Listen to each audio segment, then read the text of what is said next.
fait son retour. On a bien hâte. Jean-Pascal.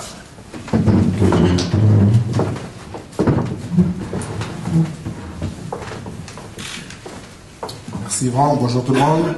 J'espère que ça va bien. Je veux commencer. Je veux vous dire quelque chose, mais enflez pas vos têtes là, mais sincèrement, je me suis ennuyé de vous autres. Ça faisait longtemps, j'avais hâte de revenir. Je suis très très content d'être ici avec vous. Je me suis vraiment ennuyé. Ça va faire 17-18 mois que j'ai pas boxé. Alors, je suis vraiment anxieux, stressé. Avant de commencer mon discours, j'aimerais revenir un peu à la dernière fin de semaine au combat de Lucien Boutet. Premièrement, j'aimerais le féliciter. Il a donné un bon combat, c'était un combat excitant. Ça n'a pas été un combat facile pour lui, mais ça a été un combat excitant pour les gens sur place. Puis, qu'est-ce que je veux dire là, c'est que je lui lève mon chapeau parce que je sais par où il est passé, Lucien. Puis, tu sais, c'est facile de juger de l'extérieur, mais quand on est à l'intérieur, c'est autre chose. Moi, j'ai perdu contre Fudge, je suis revenu. Lui, Lucien, il a perdu, c'était sa première défaite. En revenant dans l'arène après seulement 4-5 mois, il s'en allait vers l'inconnu parce que c'était sa première fois qu'il remontait dans l'arène, en n'était pas champion. Sa confiance n'était pas à son maximum d'après moi, d'après mon jugement. Ses réflexes non plus n'étaient pas aiguisés non plus à son maximum. Il était nerveux, il avait beaucoup de pression. Il savait que si ça passait pas cette soirée-là, ça allait casser pour de bon. Alors, Lucien avait beaucoup de pression. Puis son adversaire, Gratchev, c'était un boxeur que normalement Lucien aurait dû peut-être finir en peut-être 5-6 rondes, mais compte tenu des facteurs extérieurs, comme que je vous dis, la pression, le stress, Lucien allait vers l'inconnu, c'était pas mal difficile pour lui de gérer le tout. Mais malgré tout, vers la fin du combat, nous avons vu que Lucien a repris confiance, ses réflexes sont revenus. Alors, j'espère pour lui et je crois sincèrement que le dernier round, c'est avec le Lucien Boutet qu'on va revoir lors de son prochain combat. Et je voulais juste lui lever mon chapeau pour sa performance de samedi soir. Maintenant, c'est à mon tour.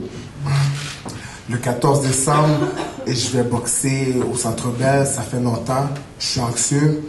Yvon a dit que c'est un adversaire que, en principe, je suis supposé battre. Là, je sais que les gens vont dire, mais là, comme ça, en principe, j'ai supposé le battre, ça veut dire que c'est pas un défi pour lui, c'est un combat gagné d'avance. Non. Qu'est-ce que M. Michel veut dire par là? C'est que, en principe, compte tenu de mes habiletés, à cause de mon talent, je suis supposé de vaincre cet adversaire-là et aussi, j'ai pas le choix si je veux redevenir champion du monde. Mais si on se rappelle bien, en principe aussi, j'étais supposé battre Bernard Hopkins. Alors, Alexis Komeski, c'est un adversaire que je prends très, très au sérieux. Il a un très bon bagage amateur. La preuve, il a été au championnat du monde en 2003 à Bangkok. Il a été aux Jeux olympiques à la même année que moi en 2004. Alors, pour aller aux Olympiques, il faut être un bon boxeur. On ne peut pas être un jambon dans le jargon de la boxe. On ne peut pas être un jambon et aller aux Olympiques. Alors, c'est un boxeur qui a une bonne expérience professionnelle aussi. Il a environ peut-être 23 combats. Et ensuite, en plus, il a boxé déjà 2 fois en combat de championnat du monde. Alors, c'est pas un jeune loup, c'est un boxeur avec beaucoup d'expérience. Mais moi, je me concentre sur mon entraînement. Je vais me concentrer sur qu'est-ce que je peux contrôler. Ça veut dire mon entourage et mon entraînement. Et comme je vous dis, j'ai vraiment hâte de revenir. Je vais revenir en force. Je m'entraîne 6 fois par semaine, 2 fois par jour pour un total d'environ 30 heures d'entraînement par semaine. Alors, la boxe, c'est une passion pour moi, mais en d'autres mots, il y a certaines personnes qui pourraient dire que c'est une job à temps plein. Oui, c'est une job à temps plein, mais moi, je considère ça plus comme une passion. Et grâce à vous, je peux vivre de ma passion. Alors, je vous en remercie beaucoup. Et en même temps, Yvon parlait aussi des billets pour le 14 décembre. Je crois que le groupe Yvon Michel vous fait tout un cadeau. Vous faites tout un cadeau à ce prix-là parce que les billets sont vraiment pas chers.